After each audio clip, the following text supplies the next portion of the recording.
দেশের বিদ্যুৎ পরিস্থিতি, লোডশেডিং, ক্যাপাসিটি চার্জ, প্রিপেইড মিটারের সমস্যা ও গ্রাহক হয়রানির অভিযোগের জবাব দিতে বিদ্যুৎ ভবনে গণমাধ্যমের মুখোমুখি বিদ্যুৎ প্রতিমন্ত্রীসহ কর্মকর্তারা। সংবাদ সম্মেলনে বিদ্যুৎ বিভাগের সচিব জানান, বিদ্যুতের বিল নিয়ে গ্রাহকদের অভিযোগ দ্রুত নিষ্পত্তিতে কঠোর নির্দেশ দেওয়া হয়েছে। সব ক্ষেত্রে বিল বৃদ্ধির জন্য মিটারের ত্রুটি দায়ী নয়, বরং বিদ্যুতের দাম বৃদ্ধি বড় কারণ। মিটারের সমস্যা নিরসনে কাজ চলছে, জানান পিডিবির চেয়ারম্যান।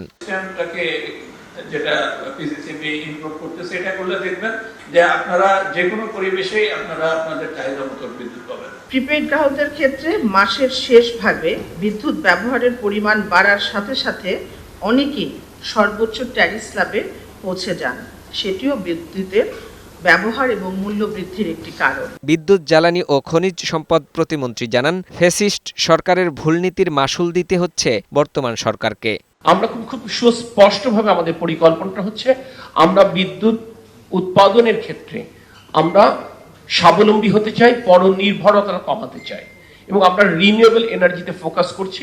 এদিকে ক্যাব আয়োজিত নাগরিক সংলাপে বিদ্যুৎ, জ্বালানি ও খনিজ সম্পদ মন্ত্রী বলেন, বিদ্যুৎ খাতে ৫৬,০০০ কোটি টাকা বকেয়া রেখে গেছে পতিত সরকার। বর্তমান সরকারের মেয়াদ শেষ হওয়ার আগেই ১০,০০০ মেগাওয়াট নবায়নযোগ্য জ্বালানি উৎপাদন নিশ্চিত করা হবে বলেও জানান তারা। ফাহিম মুনাইম, বৈশাখী সংবাদ, ঢাকা।